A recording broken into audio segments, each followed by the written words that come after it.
who they drafted last year and was hurt. A lot of hype about him this year. He had a couple crucial drops, unfortunately, but he had 5 catches for 81 yards. I think he has huge touchdown equity with Hunter Henry out for the season, but they picked up Antonio Gates. He, I think, just wanted to miss all of camp and not, practice and all that stuff, and he's in the game. So Antonio Gates was out there. He didn't do anything, but God bless him. He was out there playing football. I think that Mike Williams and Austin Eckler are going to be guys that can be up-and-coming guys on this team, and the Chargers are very, very good. Unfortunately, they're going to be without Joey Bosa again next week, so look for them to be even better on defense when they get him back. I think he's going to miss several weeks. The big game for me is the Colts game at Washington. The Colts had a chance to beat the Bengals at home and didn't. There were some bright spots. Andrew Luck got rid of the ball very quickly, which he needs to. Without Anthony Costanzo, that offensive line is a little rough. Now, their number 1 draft pick, Quentin Nelson, another Notre Dame boy, graded at Pro Football Focus last week as the number 2 guard in the league. So Quentin Nelson is as advertised. That line will be better when Costanzo comes back, and Costanzo did return to practice today. Marlon Mack also returned to practice today. So Jordan Wilkins did pretty good for us last week for a rookie. Nyheim Hines did a lot better than he did in the preseason. He had 4 fumbles in the preseason. He caught all his balls. He didn't fumble the ball. So when Marlon Mack returned to practice again today too, Marlon Mack and Costanzo are both in line to play this week if they have no setbacks, so that's going to be a huge uptick for them. But the Redskins are good. Adrian Peterson, good God, he had almost 100 yards rushing. He had 2 catches for 70 yards, a touchdown. He looks like 26-year-old Adrian Peterson, and he's going to look like 19-year-old Adrian Peterson against the Colts this week at home because Joe Mixon carved him up last week. Their defense is not good. Jordan Reed, like I said before, Chris Thompson looked very, very good. Alex Smith does not throw to his wide receivers, so it's going to be those 2 guys, Jordan Reed and Chris Thompson. Lots of Adrian Peterson. I think lots of scoring. Andrew Luck and Alex Smith are both great starts this week. Of course, you're starting T.Y. Hilton. He missed a deep ball last week, a deep slant that was perfectly thrown. Could have made his day. He did have a touchdown, but he had a pretty quiet week, but he should have caught that ball. Jack Doyle fumbled the ball on the game-winning drive. They had their timeouts, which they never had when Pagano was around, because Pagano just threw timeouts like empty McDonald's wrapper. And so they had 3 timeouts and 1 minute and 40 seconds left. They had the ball. They're driving down the field. They throw it to Jack Doyle. He fumbled. So I think Eric Ebron looked really, really good. He had a great touchdown catch. He wants to be a Colt. He reached out to the Colts in free agency and said, I want to play for you guys. And Jack Doyle saw 72% of the snaps, and Eric Ebron saw 38%. I think after that fumble and after how productive Ebron was, I think that balances out more. Ebron sees a little bit more time, and Doyle sees a little less time, and Luck's going to keep throwing to his tight ends. If you think about, his best years were when he had Dwayne Allen and Coby Fleener, and those guys would usually both catch 6 or 8 touchdowns. So he likes throwing to his tight ends. So if you need tight ends this week, and those guys probably, at least one of them probably is on your waiver wire, if your waivers haven't cleared yet, you can pick up either one of those guys and start them with confidence. I mean, it's hard to say that 2 tight ends are both fantasy viable, but when you've got a player like Luck, they are. Sounds good. Okay. So what else do you have going on at polysleeper.com? Polysleeper.com this week, we have our DraftKings plays. We have a player pool. So what we've done is, and this is what we do every year, we take the 300 players and condense it down to like 30 players that we have, we think have plus matchups, value plays, guys that we think that are underpriced. We also use Pro Football Focus, their cornerback wide receiver matchup, which is paid content, to see who has the best matchups and play those guys. So you could go in and you can, if you like playing DraftKings, you could also get like a lineup optimizer tool which a lot of them are free online, and you can go in and basically use a lineup generator and plug in the players you want to play and have them spit out random lineups and play them on DraftKings. You can play for free. The Juice in the Morning podcast, I mean, he won money in the free tournament last week, the lineup that I built for him.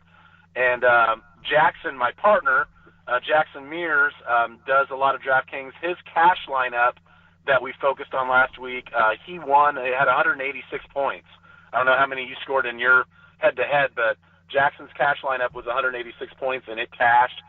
So, and then on Saturday we post on the website, we post our juicy lineup of the week because we've paired with Juice in the Morning. And guys, if you like fantasy football podcasts, look for Juice in the Morning, Paulie Sleepers podcast on iTunes or wherever you get your podcasts. You can also go to Paulie Sleepers, at Paulie Sleepers on Twitter, and we post that. We crushed last year on DraftKings.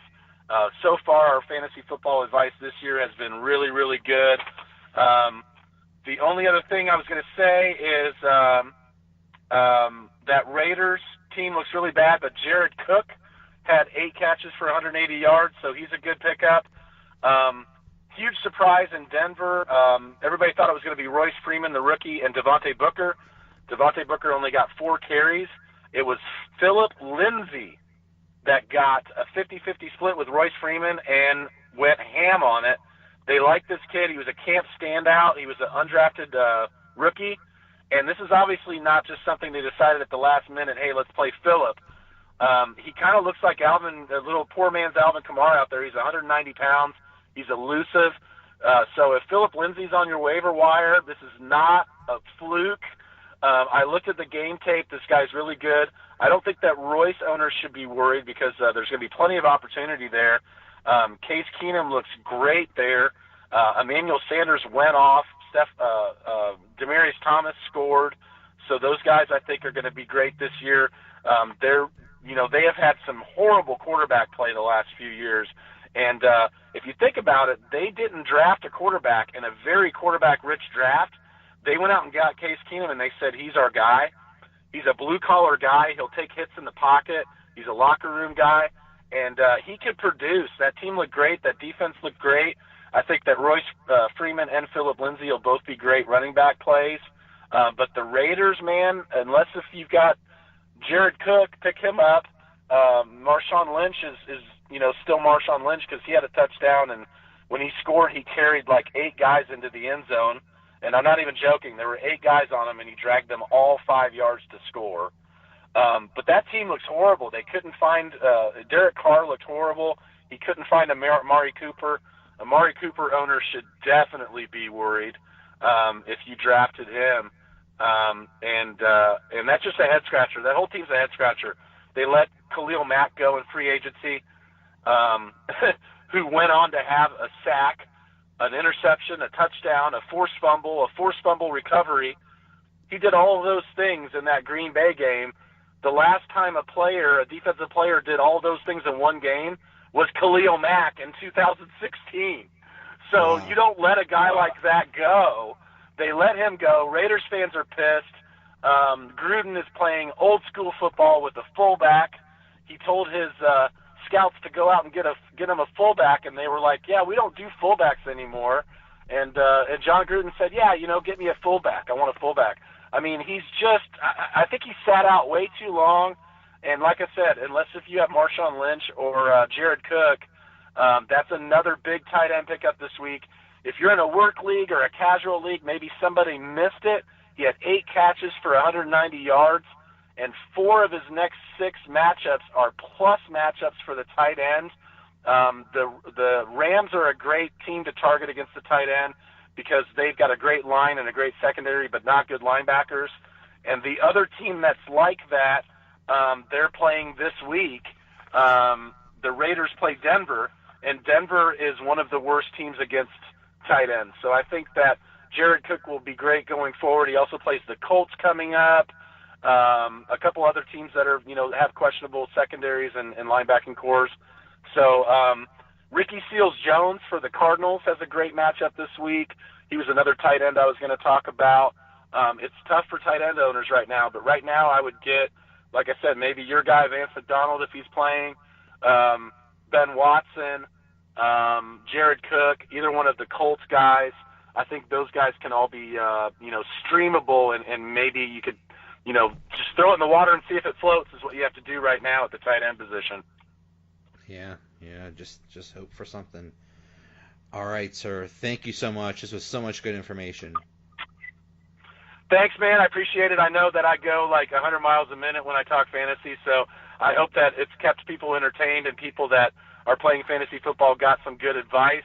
And you were great on my show last week, so I was happy to return the favor, and I thank you as well. Awesome.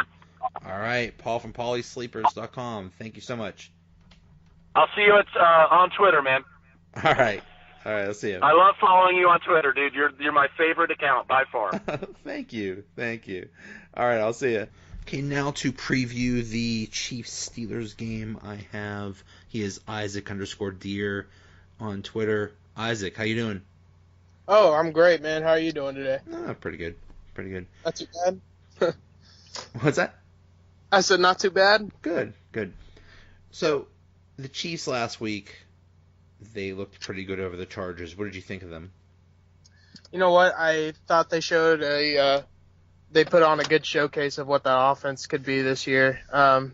Patrick Mahomes, obviously, a lot of hype to him, and I think he's shown the world what he can do with the weapons around him. Tyreek Hill, I think the whole nation knows how big of a game that man had, and Sammy Watkins will be a threat in the near future. Travis Kelce he only caught one pass, but they still got to adjust to everything. But overall, I thought it was a good win. The defense could have done a lot better, but I was pretty pleased. Yeah, Mahomes looked great. There was all that talk during training camp in the preseason of throwing interceptions and not looking good, and who cares about that? He gets it done in the regular season when he's been out there. So yeah, and Tyreek Hill just looks amazing. He just looks like a nightmare to match up against. So he really is. Especially fantasy football gurus have hyped this guy so much for a good reason. The quickness of that guy is just incredible. It's just rare. Yeah. Very rare talent. So how do you see this game going against the Steelers? Honestly, I think, it sounds like you talked about the Chiefs defense a little bit. That was the fear that they weren't going to be as good this year. So we'll see about that. But how do you think they'll do in Pittsburgh? Oh, in Pittsburgh, I honestly believe this is going to be a shootout this year. When you look at the matchups both ways, obviously Pittsburgh's defense isn't as strong as it used to be, and Kansas City's defense isn't quite there yet. I think both front sevens on the defense for Pittsburgh and Kansas City are very good. Very good. T.J. Watt for the Steelers has caught my eye like crazy. I think he's a good player. But I still feel like the secondaries for both teams are going to struggle a little bit. But both teams got crazy weapons. Pittsburgh's got Juju Smith and Antonio Brown and James Conner. He came out of nowhere. But Kansas City's also got those weapons. So I see it being a shootout, and honestly, I think I could take the bold prediction it'll go into overtime. I think not another tie. No ties, but I see a field goal for the win. I believe it's going to be a tight game down to the wire, though, because both offenses are crazy good this year. So. Well, that's a funny thing with the Steelers game against the Browns. Everybody's freaking out over a tie.